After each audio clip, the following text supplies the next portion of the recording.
Assalamualaikum warahmatullahi wabarakatuh. Salam sejahtera bagi kita semua. Saya Mirza Ratriadi. Kali ini dalam tutorial bahasa pemrograman Python 3. Di kesempatan kali ini kita akan membahas mengenai percabangan dengan keyword if. Selain keyword if, nanti ada keyword else, kemudian elif else. Lalu kita juga akan membahas mengenai percabangan dengan if yang bersarang alias nested if. Oke, sama seperti bahasa pemrograman lain, di dalam Python juga dikenal yang namanya percabangan atau decision making. Seperti di bahasa pemrograman C, kemudian Java, PHP, kita kenal yang namanya decision making atau percabangan. Jadi logika sederhananya gini. Pada saat program dijalankan, dia akan menemui sebuah percabangan. Jika kondisi percabangan ini terpenuhi, maka dia akan menjalankan kode di bawahnya, kode yang selanjutnya. Tapi jika kondisinya tidak terpenuhi, maka kode ini akan dilewati. Dia akan menjalankan kode-kode yang lain sampai selesai. Itu gampang ya. Jadi intinya sih dia ngecek nih, apakah kondisinya benar atau salah. Kondisinya benar, maka yang sini dijalankan. Tapi jika tidak, maka dia akan melewati kode yang ini, dilewatkan, langsung loncat ke kode yang lain atau apa, kemudian sampai programnya selesai berjalan. Oke, logikanya seperti itu. Lalu prakteknya gimana? Nah, prakteknya kita jalankan Wing Personal. Di sini saya sudah buat sebuah program namanya percabangan. Anda silakan bikin program baru namanya apa saja silahkan. Jadi untuk membuat percabangan gampang, kita gunakan keyword if. Kemudian masukkan variabel yang mau dievaluasi. Pertama saya buat dulu deh variabelnya. Misalnya angka. Saya buat sebuah variabel angka. Kita gunakan input biar lebih enak. Input sudah tahu ya, keyword input untuk menerima masukan. Masukkan angka apa saja.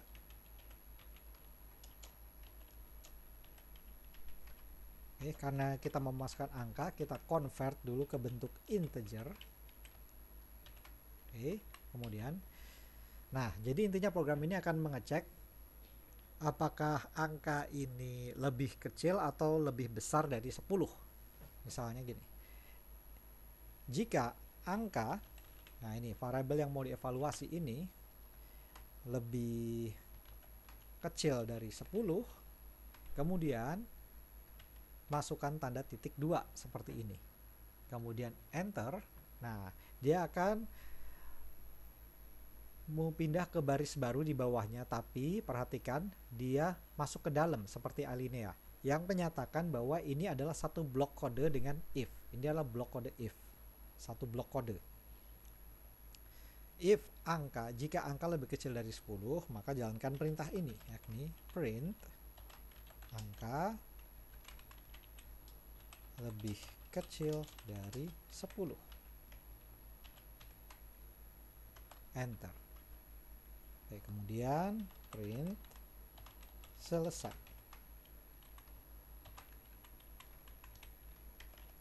Oke, sekarang coba kita jalankan programnya. Masukkan angka apa saja. Misalnya saya masukin 4. Nah, tampilannya adalah angka lebih kecil dari 10. Kenapa? Coba kita telusurin. Angka nilainya 4. Terus dicek. Jika angka lebih kecil dari 10, maka jalankan perintah yang di bawah sini. Karena angka lebih kecil dari 10, maka yang ditampilkan adalah ini. Angka lebih kecil dari 10. Setelah itu dia akan keluar dari blok dan langsung ke baris berikutnya, yakni print selesai. Gitu. Jadi ini satu blok kode. If dan yang di bawahnya ini satu blok kode. Dalam Python yang namanya blok kode itu dinyatakan dengan seperti alinea. Jadi kode yang masuk ke dalam sinilah. Nah, ini adalah kelanjutan dari if. Artinya ini nih satu blok kode gitu. Paham ya tentang sintaks dasarnya? Saya sudah pernah jelaskan di beberapa pertemuan sebelumnya. Oke, coba misalnya angka yang dimasukkan ini 11. Kemudian saya enter. Ya langsung selesai. Kenapa selesai? Karena waktu dievaluasi, angka ini nilainya 11. Jika angka ini lebih kecil dari 10, maka cetak di bawahnya. Tapi karena angkanya ini di atas 10, maka dia tidak akan menjalankan perintah yang di baris ini, di baris 4 ini. Maka dia akan loncat ke baris selanjutnya dan menjalankan perintah print selesai. Seperti ini. Nah, jadi cuma langsung selesai programnya. Gimana? Paham? Paham ya? Ini gampang kok. Gampang sekali. Oke, ini kalau if aja. Gimana kalau tambah else? Ya, else ini pasangannya. Jadi if itu nggak komplit tanpa else sebenarnya. Oke, untuk menambahkan else, nah seperti ini. Untuk menambahkan else, kita tambahkan baris baru saja di bawahnya. Gunakan kata kunci else. Else, kemudian variabel yang mau dievaluasi. Atau enggak juga nggak apa-apa dalam kasus ini. Langsung aja else print angka lebih kecil besar. Lebih besar dari 10. Nah, ini. Oke, sekarang kita jalankan lagi programnya. Masukkan angka apa saja. Saya masukkan 3. Maka yang tercetak adalah angka lebih kecil dari 10. Kemudian saya jalankan lagi. Masukkan angka apa saja. Saya masukkan 45. Enter. Maka yang tampil adalah angka lebih besar dari 10. Jadi coba kita telusurin ya. Angka yang dimasukkan ini adalah 45. Dia akan mengecek apakah angka ini lebih kecil dari 10.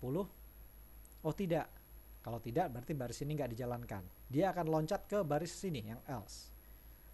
Else, nah, jika kondisi if-nya ini nggak terpenuhi, maka dia akan menjalankan perintah ini, yakni angka lebih besar dari 10. Nah, itu sebabnya yang tampil di sini adalah angka lebih besar dari 10. Gitu. Paham ya? Paham dong? Gampang dong. Gampang sekali. Oke. Gimana kalau angkanya yang saya masukin 10? Nah, apa yang terjadi? Dia akan mencetak angka lebih besar dari 10. Loh, kok begini sih? Logikanya angka 10 itu kan sama dengan 10 gitu loh. 10 sama dengan 10, nggak lebih besar, nggak lebih kecil. Oke, itu sebabnya kita butuh kata kunci elif. Nah ini, di poin kedua ini. Ada percabangan if, elif, dan else. Elif, fungsi dari elif ini adalah untuk mengecek kondisi selanjutnya jika kondisi yang sebelumnya itu tidak terpenuhi. Yang namanya elif itu bisa lebih dari 1, bisa 2, bisa 3, bisa 4, dan seterusnya dan seterusnya. Dan diakhiri dengan else apabila semua kondisi dari if sampai elif ini tidak terpenuhi, maka dia akan menjalankan else. Prakteknya begini. Kita perbaiki kodenya. Elif itu letaknya antara if dan else, seperti ini. Elif. Nah, elif angka lebih besar dari 10, maka jalankan perintah di bawahnya. Ini saya pindahkan ke sini. Else print angka sama dengan 10. Oke, jadi program ini akan mengecek apakah angka yang dimasukkan ini lebih besar dari 10. Jika iya, jalankan ini. Kalau sudah, dia akan loncat ke selesai. Tapi jika angkanya jika kondisinya ini tidak terpenuhi, maka dia akan ngecek sini. Apakah angkanya lebih besar dari 10? Jika iya, dia akan cetak sini. Tapi jika tidak, maka dia akan mencetak baris yang else. Setelah itu dia akan loncat ke selesai. Oke, kita telusurin ya. Kita jalankan lagi programnya. Saya masukkan angka 10. Nah, yang tercetak adalah angka lebih sama. Angka sama dengan 10. Saya ulangin. Tampilannya agak ganggu sedikit. Nah, waktu dimasukkan angka 10, yang tampil adalah angka sama dengan 10. Kenapa? telusurin ya. Kita lihat angka yang dimasukkan 10. Dia akan ngecek apakah angkanya itu lebih kecil dari 10? Tidak. Tidak, karena tidak, maka dia akan menjalankan yang elif. Kemudian dievaluasi, apakah angkanya lebih besar dari 10? Tidak. Oke, logikanya kalau angkanya tidak lebih kecil dari 10 dan tidak lebih besar dari 10, berarti jalankan perintah ini, yakni angkanya sama dengan 10. Begitu. Gimana? Gampang? Gampang ya. Ini logikanya sangat sederhana, sangat mudah, sangat gampang. Jadi if, elif, else ini salah satu teknik percabangan yang sangat mudah dipahami. Elif ini bisa lebih dari satu sebenarnya. Anda mungkin bisa eksperimen sendiri untuk bikin program ya yang kira-kira menurut Anda bisa untuk dievaluasi, untuk evaluasi angka. Jadi intinya blok di dalam Python ini saya ulangi sedikit ya tentang blok kode. Ini satu blok kode. Ini satu blok kode. Begitu juga ini dengan adalah satu blok kode. Lihat tanda di sini kayak tanda minus ini yang menandakan dia blok kode gitu. Nah, ini bisa kita kalau di Wing ini bisa kita klik di sini, dia akan minimize blok kodenya. Kita bisa hide, kita bisa umpetin blok kodenya. Jadi intinya dia akan mengevaluasi, if awal ini dia akan mengevaluasi blok kode yang pertama. Kalau tidak terpenuhi, maka dia akan lanjut ke blok kode berikutnya. Tapi kalau tidak terpenuhi juga, dia akan menjalankan blok kode yang ini, else. Else ini adalah pilihan terakhir yang mau nggak mau bakal dipilih istilahnya.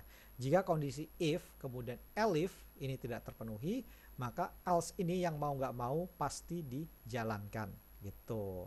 Elifnya bisa banyak sebenarnya, sudah elif ini ada elif lagi dan seterusnya. Kalau semua elifnya itu nggak terpenuhi, maka else yang ini yang akan dijalankan gitu. Kemudian dia akan lanjut ke bawah mencetak tampilan selesai. Paham? Pasti paham, gampang sekali. Oke, kalau gampang saya mau latihan sedikit. Kita latihan sedikit ya. Misalnya gini.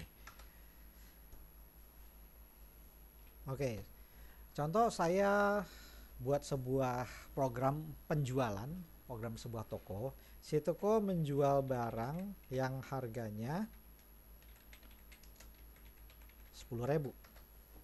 Kemudian kalau misalnya si pembeli membeli barang yang jumlahnya antara 1 sampai dengan 5, maka dia nggak dapat diskon. Diskonnya mana sama dengannya? Ini 0. Diskonnya sama dengan 0. Jika si pembelinya membeli antara 6 sampai dengan 10, maka diskonnya cuma dapat 5%. Kok 19, 10. Tapi jika si pembeli membelinya antara dia lebih besar dari 10, jadi 11 ke atas, maka diskonnya 10%. Oke. Misalnya programnya seperti inilah. Oke, sekarang gimana caranya bikin programnya? Oke. Pertama, kita buat dulu jumlahnya.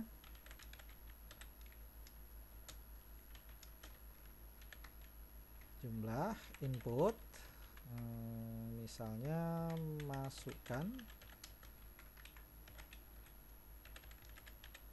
jumlah yang dibeli.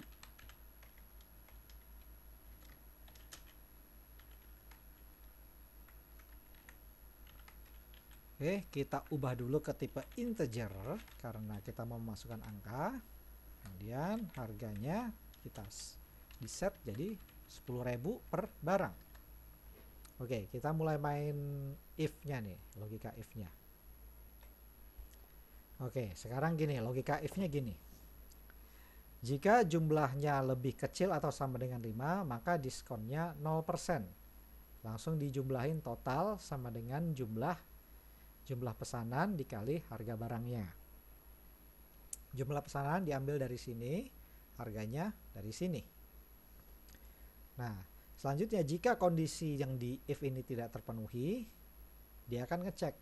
Jika jumlahnya yang dibeli itu di atas 10, maka diskonnya 10%. Kemudian langsung dikalkulasikan dengan jumlah barang, jumlah barang yang dibeli dikali dengan harganya. Nah, lanjutnya dia akan mengecek jika jumlahnya antara 6 dan 10, maka pembeli hanya mendapat diskon 0,5% dikali jumlah dikali harga. Jadi yang ini nih, yang ini baris 8 dan baris 10 ini baris untuk menghitung jumlah diskon. Nah, baru di bawahnya kita hitung totalnya. Total pembelian adalah jumlah dikali harga dikurangi diskon. Oke, di bawah sini kita mulai cetak tampilan. Oke, ini kok 2 kali.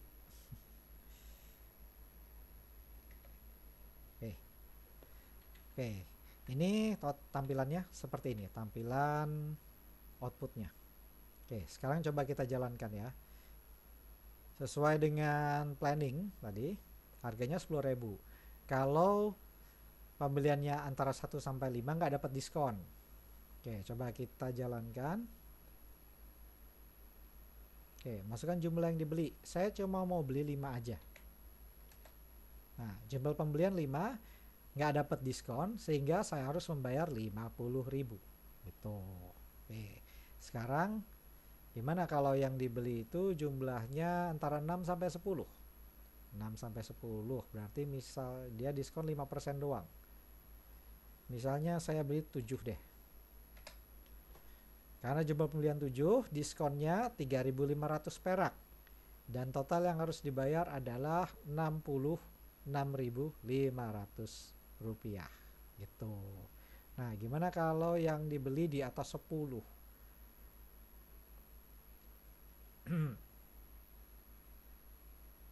Di atas 10. Kalau di atas, bukan di atas, ya di atas 10 berarti 11 ke atas ya. Coba saya jalankan lagi. Misalnya saya mau beli 16. Bentar.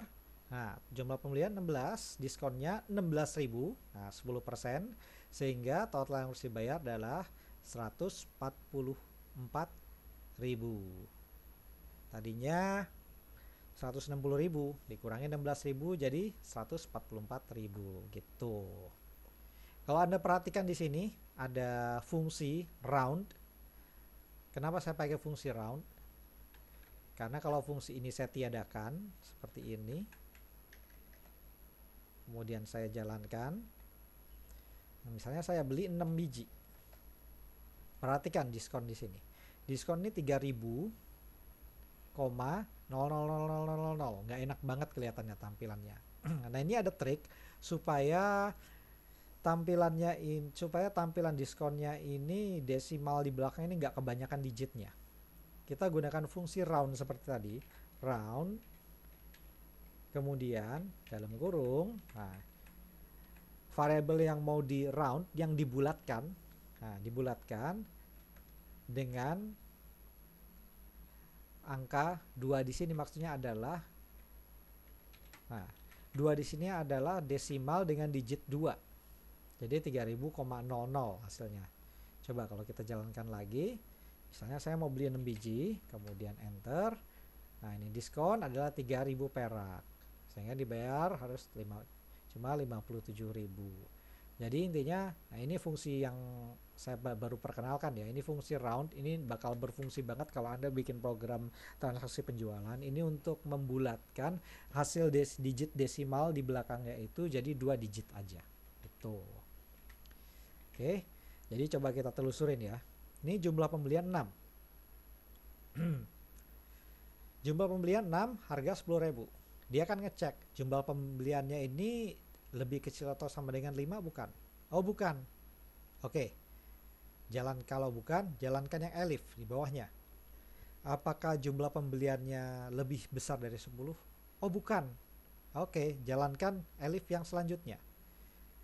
Apakah jumlahnya ini lebih besar dari 6 dan lebih kecil atau sama dengan 10?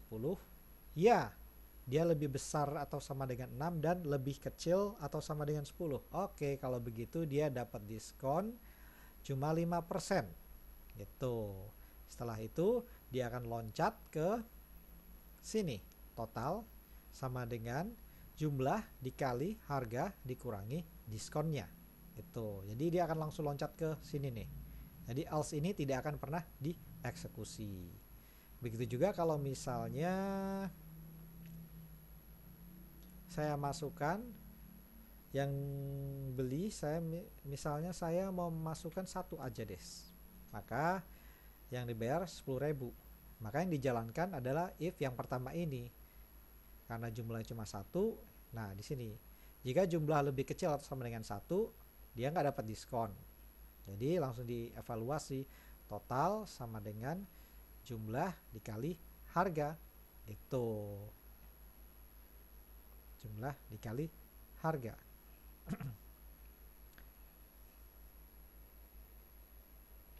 Sehingga total yang harus dibayar cuma 10.000 aja. Begitu juga kalau saya misalnya masukkan 3 deh, 3, maka dia tetap nggak dapat diskon. Jumlah yang harus dibayar cuma 30.000 perak aja gitu.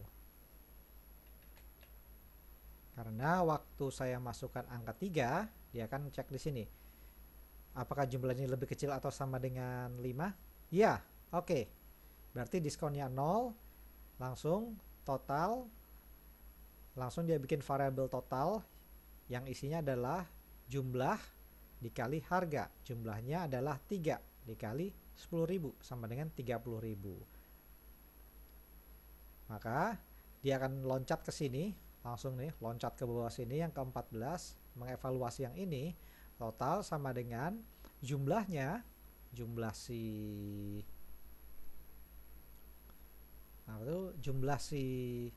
ini angka 3 ini dikali harga dikurangi diskon. Diskonnya berapa? 0 gitu. Maka dieksekusi di sini. Gimana? Paham? Paham ya? Pasti paham. Kalau Anda masih penasaran, oke, kita jalanin lagi. Misalnya yang dibeli ini 23. Diskonnya 23.000. Jadi waktu dimasukkan 23, dia akan ngecek di sini dulu. Jumlahnya ini lebih kecil dari 5 enggak? Oh enggak. Oke. Cek jumlahnya lebih dari 10 enggak? Oh iya. Maka jumlah diskonnya adalah 10%. Maka jumlah diskonnya adalah 0,10 dikali jumlah kali harga sama dengan 10% diskon. Sehingga dia akan langsung loncat ke sini, jumlahin deh jumlah kali harga kali diskon, baru ditampilkan gitu. Gimana? Paham? Paham ya? Gampang dong ini. Oke, itu tadi percabangan if else, if else. Nah, sekarang kita masuk ke pembahasan percabangan if bersarang. Jadi seperti bahasa pemrograman lainnya, yang namanya if itu bisa bersarang. Jadi dalam if ada if lagi. Seperti apa? Nah, seperti ini. Contohnya gini. Ini saya hapus dulu. Oke, misalnya saya mau buat sebuah program untuk mengecek apakah program ini bisa dibagi 2 atau bisa dibagi 3 atau bisa dibagi 2 dan bisa dibagi 3. Gini. Angka sama dengan input, masukkan angka apa saja.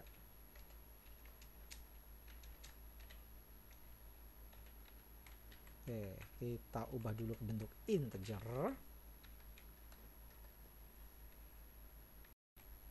Oke, perhatikan di sini saya membuat sebuah if yang bersarang. Jadi if di atas ini yang baris 3, jika angkanya habis dibagi 2, jadi modulus 2 sama dengan 0. Jika hasil bagi angka ini, jika angkanya ini habis dibagi 2 dan tidak bersisa sama sekali, maka jalankan perintah yang di bawah sini, yang if lagi. Dia akan mengecek lagi. Jika angkanya habis persen itu, nah ini, habis dibagi 3, maka jalankan perintah di bawahnya. Print angka dapat dibagi 3 dan 2.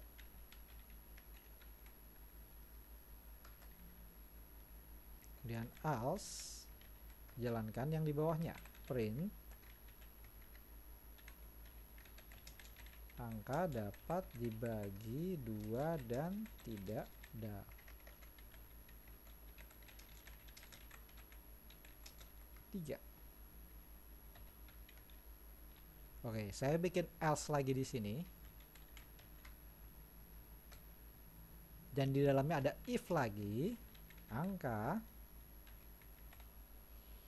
Oke, jadi saya punya sebuah program sederhana. Dia akan mengecek apakah angka yang dimasukkan itu habis dibagi 2 atau habis dibagi 3.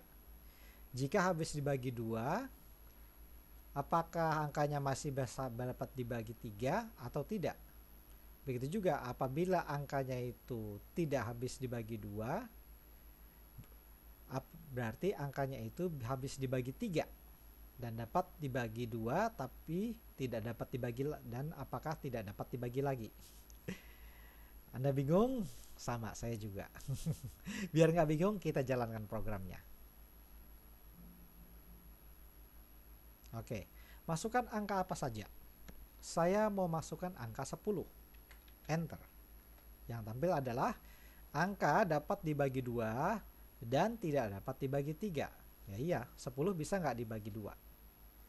Bisa, tapi nggak bisa dibagi 3. Nggak bisa habis dibagi 3 karena sisanya pasti 1. 10 kalau dibagi 3 ya 3, sisanya 1. Coba kita telusurin ya. Angka yang dimasukkan 10. Apakah angkanya ini habis dibagi 2?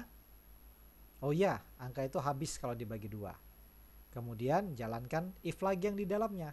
Ya, ini ya, ingat ya, ini if bersarang ya, maka dia akan menjalankan yang ke dalamnya lagi. Nah, jika angkanya ini dia akan ngecek apakah angka tersebut habis dibagi 3.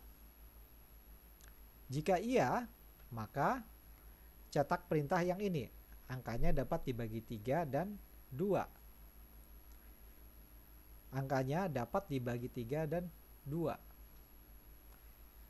Jika tidak, maka yang dicetak adalah angka dapat dibagi 2 dan tidak dapat dibagi 3. Nah, ini yang tercetak.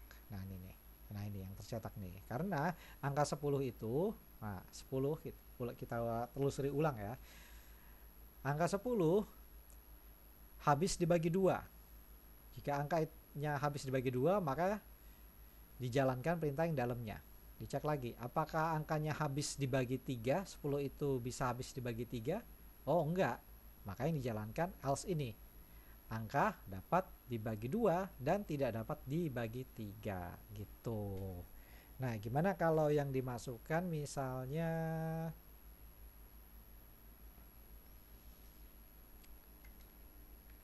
30? Yang tampil adalah angka dapat dibagi 3 dan 2. Jadi gini, coba kita 30 ya, misalnya angkanya 30. Apakah angka 30 ini bisa habis dibagi 2? Jadi 30 dibagi 2 itu 15, nggak ada sisa ya. Oh iya, benar. Oke, jalankan yang ini. Apakah 30 itu bisa habis dibagi 3? Nggak ada sisa? Oh iya, benar. Ya, berarti dijalankan yang ini. Angka dapat dibagi 3 dan 2. Sama seperti ini gitu. Paham ya? Oke, gimana kalau misalnya kita masukkan angka 9? Enter. Oke. Angka 9 dicek. Apakah angka 9 itu habis dibagi 2? Tidak. Oke, kalau tidak, maka dia nggak akan menjalankan yang nested di dalam ini. Dia ini akan loncat ke else yang di sini, yang satu baris sama dia, yang sejajar. Yang nggak sejajar ini masih di dalam blok if yang ini, gitu. Nah, karena angka 9 itu tidak bisa habis dibagi dua, maka dia akan loncat ke yang else ini. Nah, si else akan menjalankan nested if yang di dalamnya. Nah, apakah 9 itu habis dibagi 3? Ya, berarti cetak perintah yang ini, yakni angka dapat dibagi 3 dan tidak dapat dibagi 2. Karena angka 9 itu bisa dibagi 2, angka bisa habis dibagi 3, tapi tidak bisa habis dibagi 2. Begitu. Gimana? Paham? Paham ya? Ini nested if ini simple kok. Ya sebenarnya sama dengan if juga, cuman dia bersarang gitu, bersarang. Biasanya contoh pengondisiannya seperti ini. Kita masukkan sebuah nilai, kemudian dievaluasi apakah dia habis dibagi 2 atau bisa habis dibagi 3 gitu. Gimana, paham? Paham ya? Ini gampang kok, gampang sekali. Oke, kalau menurut Anda gampang, ya selain paham, sekarang Anda coba eksperimen sendiri, Anda coding-coding sendiri, coba-coba sendiri, supaya Anda bisa lebih paham mengenai percabangan if di dalam Python. Oke, di kesempatan kali ini kita sudah bahas mengenai percabangan if, ada percabangan if else, kemudian percabangan if, elif, dan else, kemudian ada percabangan dengan if bersarang. Kalau begitu dari saya kali ini cukup sekian. Mohon maaf apabila ada kekurangan. Semoga penjelasan saya dapat berguna. Oh ya, jangan lupa subscribe kalau berkenan. Sampai jumpa di lain kesempatan dan wassalamualaikum.